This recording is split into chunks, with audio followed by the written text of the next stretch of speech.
पहले तो मैं क्षमा चाहता हूँ विलम्ब से आने का, और उसके पीछे कारण था कि हमारे माननीय बनारस में श्री डॉक्टर गुरु प्रसाद जी जो BHU में प्राध्यापक हैं, मैं उनके साथ यहीं के रहने वाली, तो मैं आप लोगों से निवेदन करूंगा कि आदरणीय डॉक्टर गुरु प्रसाद जी के लिए जोरदार ताली बजा के स्वागत करें।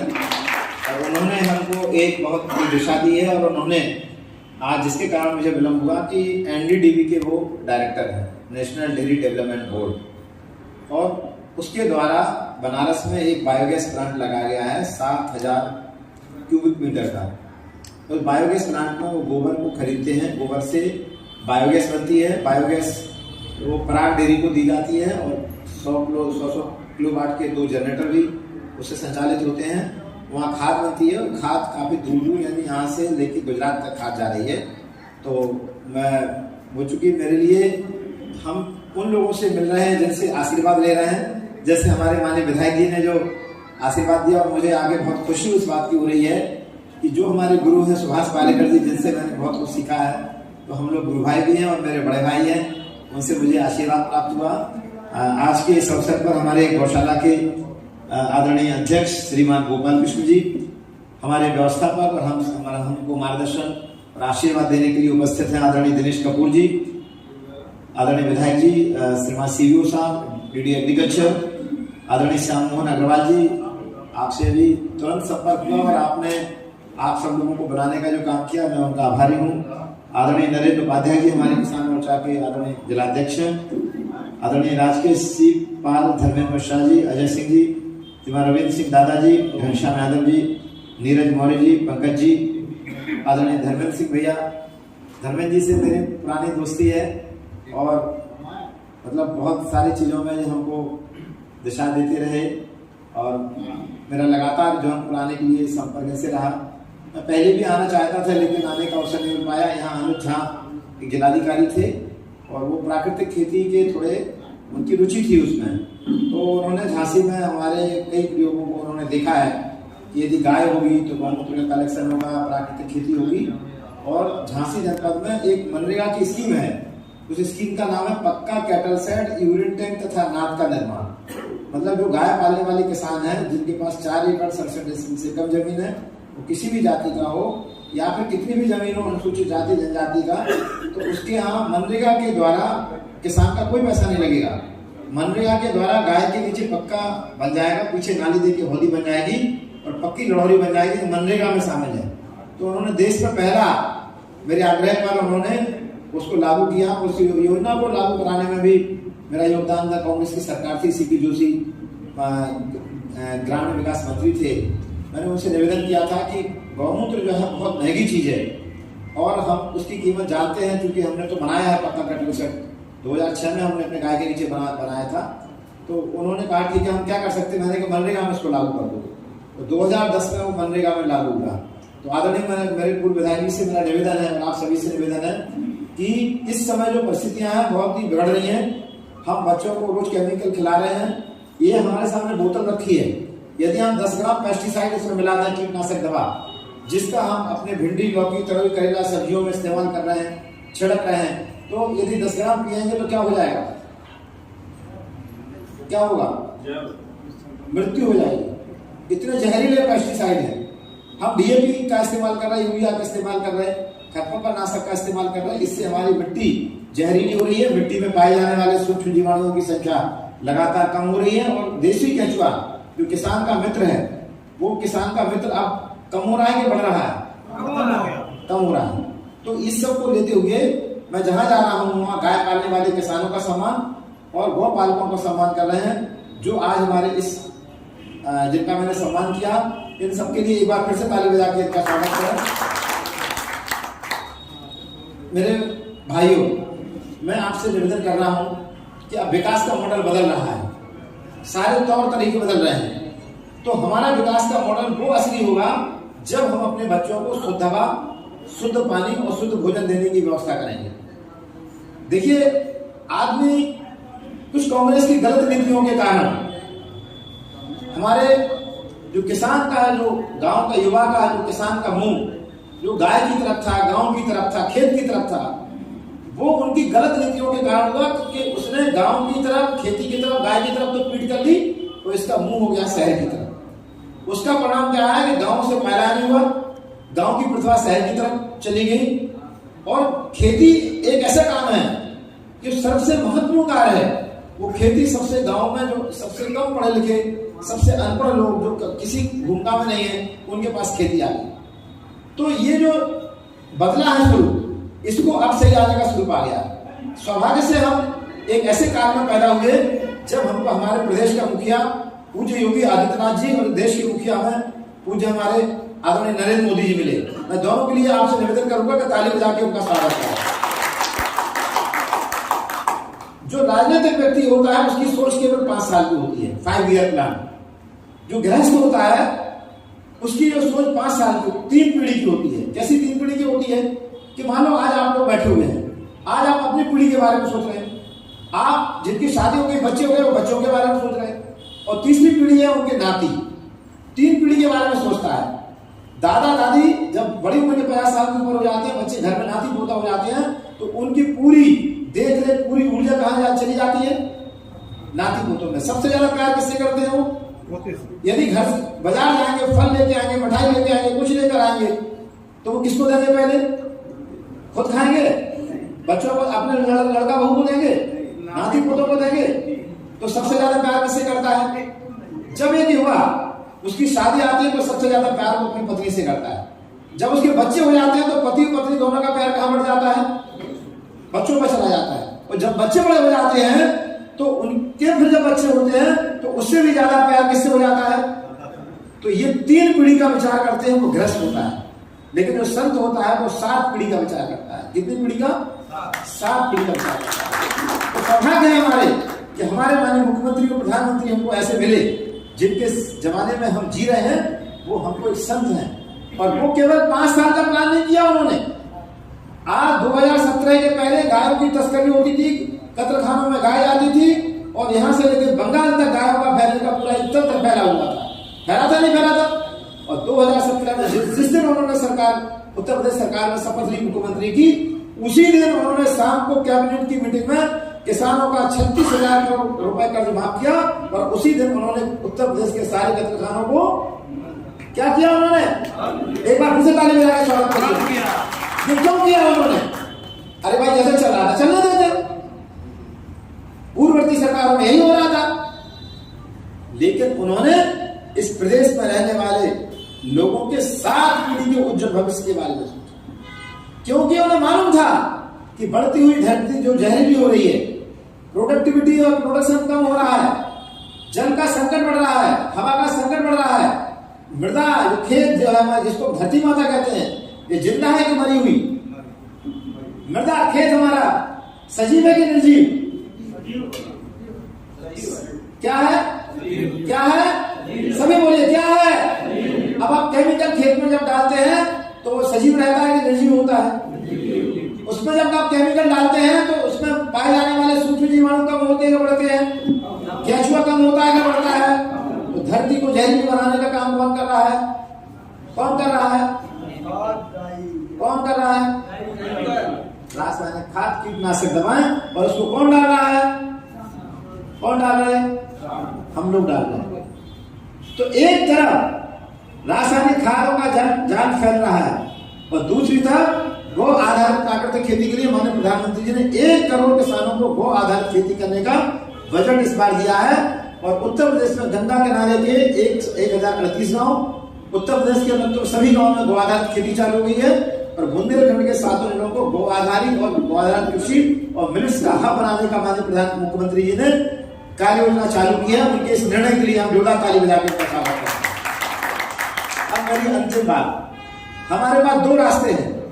या तो हमारे पास रास्ता है कि आने वाले समय में अपने घर में डायबिटीज, ब्लड प्रेशर, कैंसर और नपुंसकता से हम अपने कुल और परिवार को नष्ट कर दें, या फिर है कि हम आने वाली 7 पीढ़ियों के उज्जवल भविष्य के लिए, 7 नहीं आने वाली पीढ़ियों के उज्जवल भविष्य के बारे में सोचें। और वो है रास्ता क्या है? वो हम कहेंगे एक किसान, आप कहेंगे एक अभियान, एक किसान एक अभियान। और वो रास्ता है हम कहेंगे चलें, आप कहेंगे गांव की ओर चलें, गांव की ओर। और हम कहेंगे वो दूसरा रास्ता है, हम कहेंगे चलें, आप कहेंगे खेत की ओर चलें, खेत की ओर। और हम कहेंगे चलें, आप कहेंगे गाय की ओर चलें, हम कहेंगे चलें, आप कहेंगे प्रकृति की ओर चलें। सारे नोटों की गड्डियां, बड़ी बड़ी कार, बड़े बड़े मकान ध्वस्त हो जाएंगे जब आपके घर में नपुंसकता का रोग होगा, परिवार में आने वाले नाती पोतों के संतान नहीं होगी। तो आपकी कमाई किसके काम आएगी? आपका परिवार और उनका नाम लेने वाला कोई नहीं बचेगा। आपके जब घर में कैंसर होगा तो आपकी जितनी कमाई है वो कहां जाएगी? कहां जाएगी? अस्पतालों में जाएगी। और कैंसर के रोगी को फिर भी बचा नहीं पाएंगे। अस्पतालों की संख्या कम हो रही कि बढ़ रही? दवाइयों का खर्चा कम हो रहा है, बढ़ रहा है? स्वास्थ्य पर सरकार का बजट कम हो रहा है, बढ़ रहा है? इन सारी समस्याओं का समाधान हम कहेंगे फैमिली फार्मर बनाएंगे, आप कहेंगे स्वस्थ जीवन पाएंगे। फैमिली फार्मर बनाएंगे, फैमिली फार्मर क्या है? जब हम बीमार होते हैं तो हम किसके पास जाते हैं? डॉक्टर। किसके पास जाते हैं? और आप बीमार ना हो तो इसका इलाज किसके पास में है? उसका इलाज है किसान के पास। किसके पास है? उस किसान के पास जिसके पास क्या है? गाय है। और एक गाय, एक बैल दिन में कितना गौमूत्र देता है? 5 से 7 लीटर। कितना? 5 से 7। कितना देता है? 5 से 7 लीटर। और गोबर कितना देता है? 10 किलो। क्या देता है? 10 किलो। और माननीय पालेकर जी का एक बहुत ही सुंदर एक उत्पाद है, उसका नाम है जीवामृत। क्या नाम है? सभी बताइए क्या नाम है? यदि आपने जीवामृत बना लिया तो मैंने आपसे जो क्षमा मांगी कि मैं विलंब से आने के लिए क्षमा मांगता हूं, तो आप ये कहेंगे कि आप मेरा 4 घंटे का 5 घंटे का समय का सदुपयोग हो गया और आने वाली पीढ़ियों को बचाने का हमने बात। तो वो जीवामृत क्या है? बोलिए 10 किलो गोबर। सभी बोलिए क्या? 5 लीटर गौमूत्र, 1 किलो गुड़, 1 किलो बेसन, 200 ग्राम मिट्टी, 200 लीटर पानी। गोबर कितना? 10 किलो। गौमूत्र कितना? 5 किलो। गुड़ कितना? 1 किलो। बेसन कितना? 1 किलो। पानी कितना? 200 लीटर। और मिट्टी कितनी? 200 ग्राम। कुल 6 चीज एक ड्रम में बनाइए, अच्छी तरह से हाथ से मिला के उसको बंद कर दीजिए, जूट का बोरा ढक दीजिए। 3 दिन 2 मिनट सुबह 2 मिनट शाम को लकड़ी की दिशा में घड़ी की दिशा में घुमाना है। 3 दिन में तैयार। 3 दिन बाद उसको खेत में ले जाइए। अब एक गाय एक बैल की इकोनॉमी देखिए आप। गोबर की कीमत है कम से कम 5 रुपए किलो। कितना? 5 रुपए। और गौमूत्र की कीमत है 10 रुपए लीटर। कितनी? 10 रुपए लीटर। आप बताइए जिस दिन गोबर 5 रुपए किलो और गौमूत्र 10 रुपए लीटर बिकने लगे, उस दिन कोई गाय रोड पे घूमेगी? कोई गाय छोड़ेगा? छोड़ेगा? क्या गाय गोआश्रय से जाएगी? जाएगी? नहीं जाएगी। तो क्या करना है? आपने जीवामृत बनाया, एक गाय एक दिन में 5 से 7 लीटर गौमूत्र 10 किलो गोबर देती है, तो इसका मतलब 1 ड्रम खाद रोज बनाती है। गोमय बस्ते लक्ष्मी, गोमय बस्ते लक्ष्मी, ये हमारे पुराणों में कहा गया है। अब गोमय बस्ते लक्ष्मी क्या है?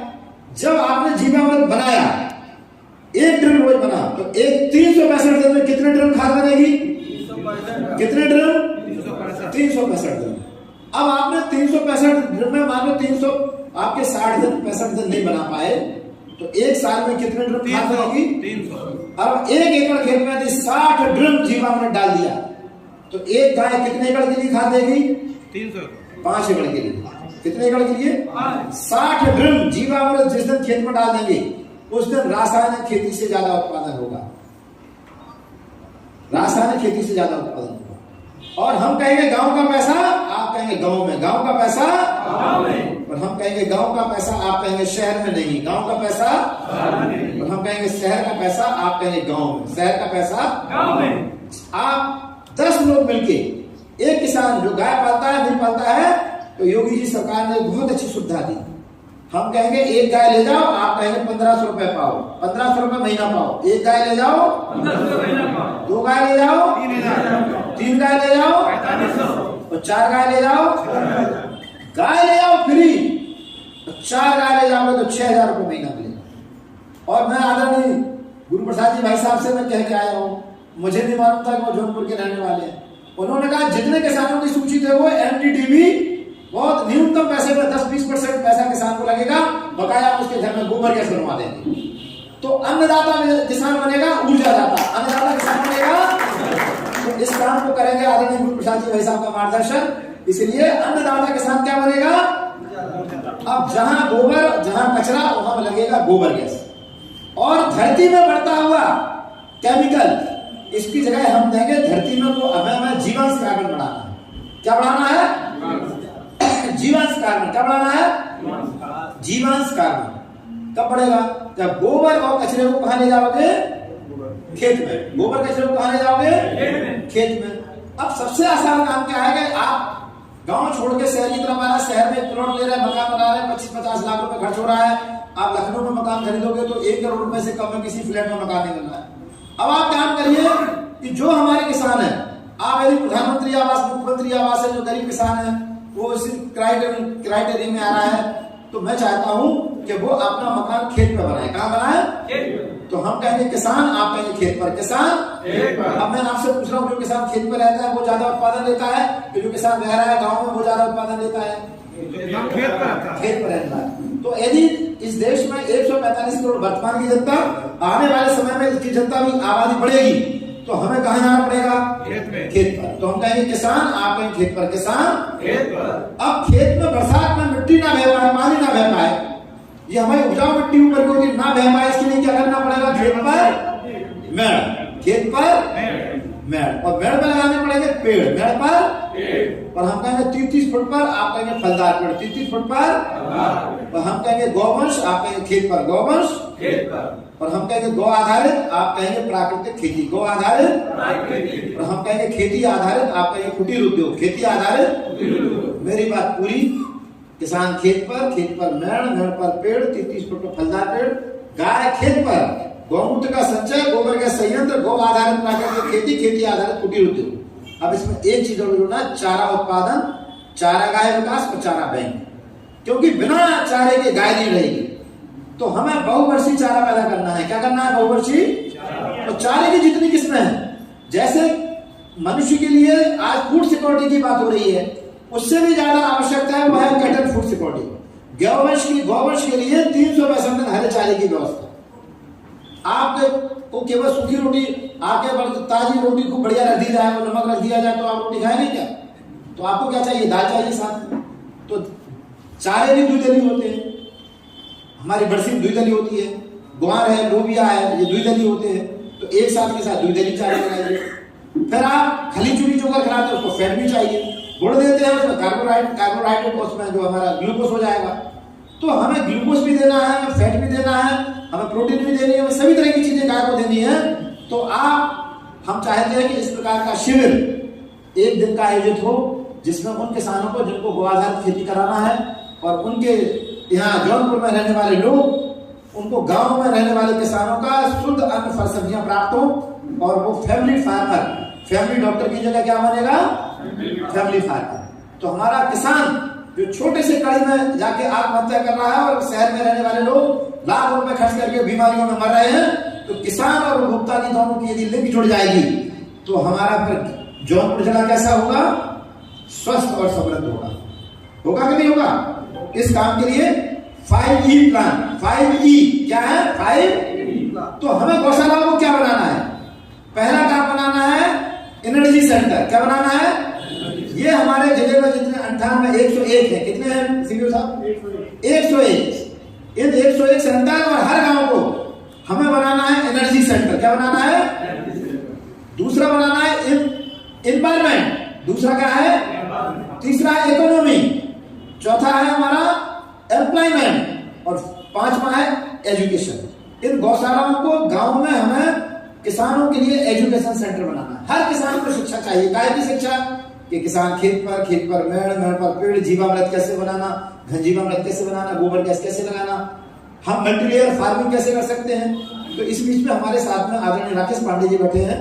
ये पहले विदेश में थे, आजकल गो आधारित खेती को प्रचार प्रसार में लगे हुए हैं। इनके लिए जोरदार ताली बजा के स्वागत करिए। और राकेश पांडे जी अपना भी नाम भी सबको बता देंगे, नंबर भी दे देंगे, मैं आपको वो शेयर कर दूंगा। मैं चाहता हूं कि यहाँ पर समय समय पर इस सेंटर पे जहां गौशाला बैठे, गौशाला कमेटी के सभी लोगों के लिए जोरदार ताली बजा के स्वागत करें। देखिए इतना बढ़िया हॉल है कि नहीं हॉल? तो यहाँ पर प्राकृतिक खेती का प्रशिक्षण भी हो, और जो भोजन हो वो मिलेट्स का भोजन हो, वो जहर मुक्त भोजन हो। कैसा हो? श्रेय अन्न और गो आधारित खेती का उत्पादन। और आप समय समय पर हर महीना में 1 आध 2 दिन ऐसे रखिए जिस दिन बाजार बंद होता है, जिस दिन गांव की शुद्ध सब्जी आएगी, मिलेट्स का भोजन होगा, गाय का दूध घी दही होगा, जिसमें शहर में रहने वाले लोगों को उसका शुल्क रखिए, 150-200 रुपए शुल्क रखिए, जिससे वो लोग आएंगे, गाय को हरा चारा खिलाएंगे, गुड़ खिलाएंगे। तो शहर के लोगों को ये लगेगा कि जो गौशाला हमें जहर मुक्त भोजन देने का उपाय है।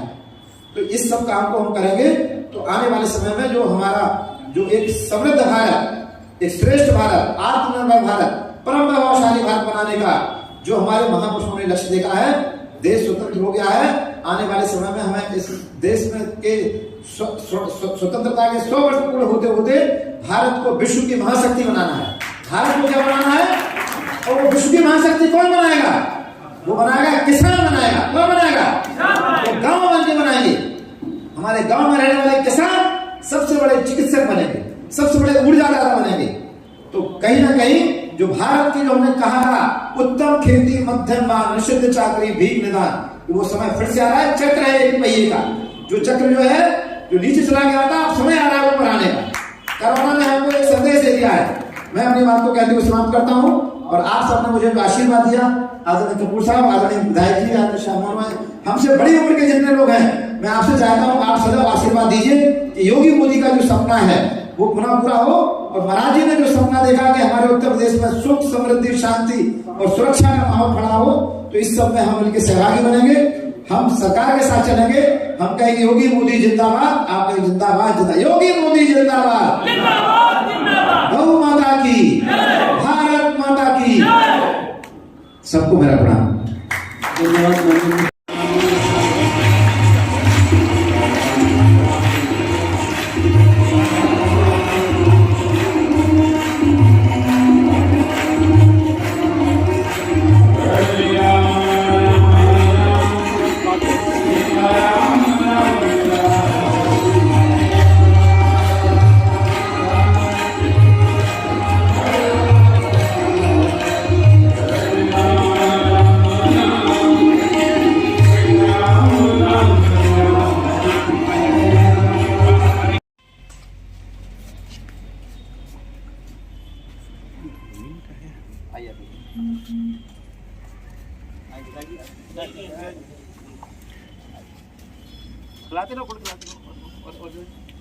एक घनश्याम भाई सही है जी। अब ये गुड़ जो है सारी गईयों को खिलाना है।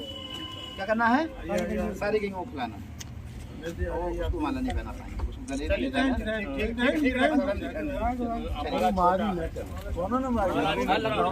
गले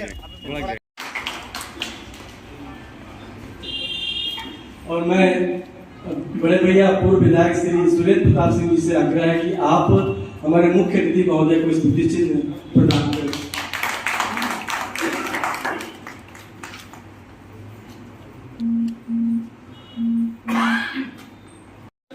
हमारे सभागार में उपस्थित है माननीय मुख्यमंत्री के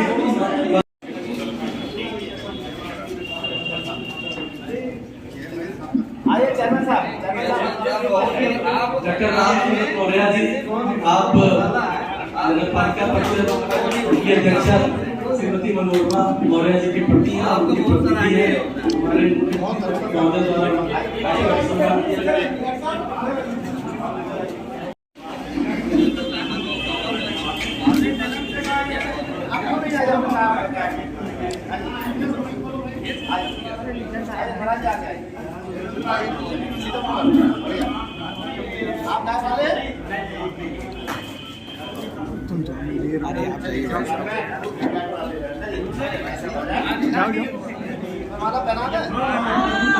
परिषद के सभागार में लेके आए मैं हूँ ना, चलो मैं फोटो बनाऊंगा। एक किसान एक अभियान। परिवारजनों की थाली में आप कहेंगे जहर मुक्त भोजन, परिवारजनों की थाली में जहर मुक्त भोजन। हम कहेंगे बच्चों की थाली में, आप कहेंगे जहर मुक्त भोजन, बच्चों की थाली में जहर मुक्त भोजन। हम कहेंगे चले, आप कहेंगे गांव की ओर चले, गांव की ओर। हम कहेंगे चले, आप कहेंगे गाय की ओर चले, गाय की ओर। हम कहेंगे चले, आप कहेंगे खेत की ओर चले, खेत की ओर। हम कहेंगे चले, आप कहेंगे प्रकृति की ओर चले, प्रकृति की ओर। जय जय। जी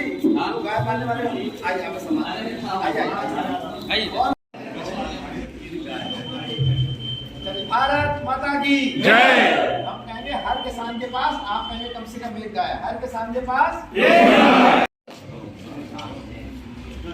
आइए भाई साहब, आप कितनी गाय पाले हैं?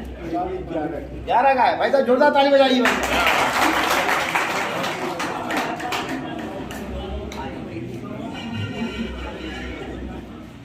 आप कितनी गाय पाले हैं? बहुत बढ़िया।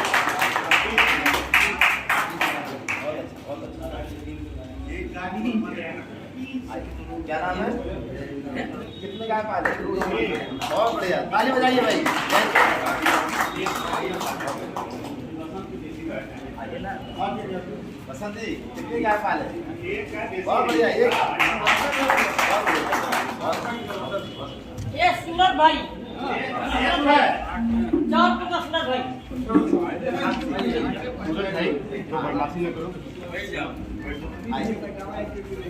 और कौन है?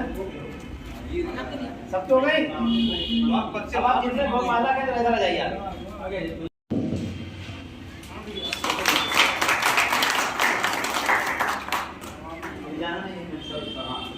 आइए।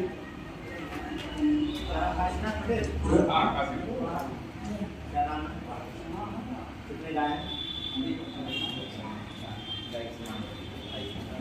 अरुण कुमार सिंह जी से भी आग्रह है कि अरुण कुमार रामपुर, राम सागर पटेल, रसुलहा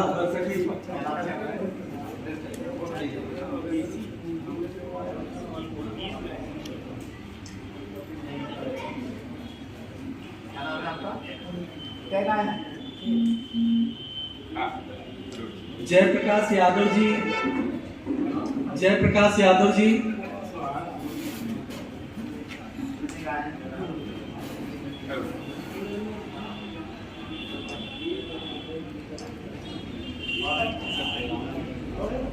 जयप्रकाश यादव जी,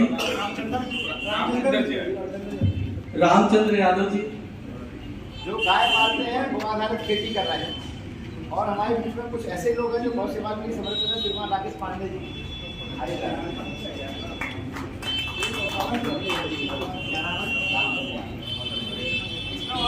जो गाय पालते हैं, कितने लोग हैं जो गाय पालते हैं?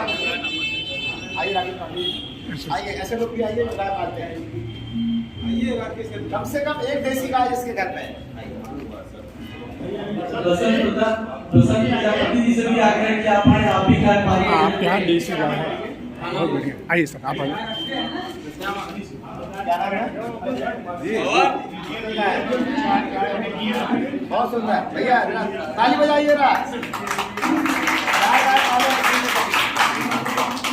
पशु चिकित्सा अधिकारी श्री ओम प्रकाश सिंह को ओपी श्रीवास्तव जी का माल्यार्पण कर उनका आप स्वागत करें। अपने अतिथि महोदय का, मुख्य अतिथि महोदय का स्वागत के लिए मैं पिजरा पौन पशु अनाथालय से के सदस्य और काफ़ी समय से यहाँ पर अपनी सेवा दे रहे बड़े भैया श्री रतन जावा जी से निवेदन करूंगा कि आप आए, हमारे मुख्य अतिथि महोदय को माल्यार्पण कर उनका स्वागत करें। भाई रतन जावा। माफ करिए, माफ करिए।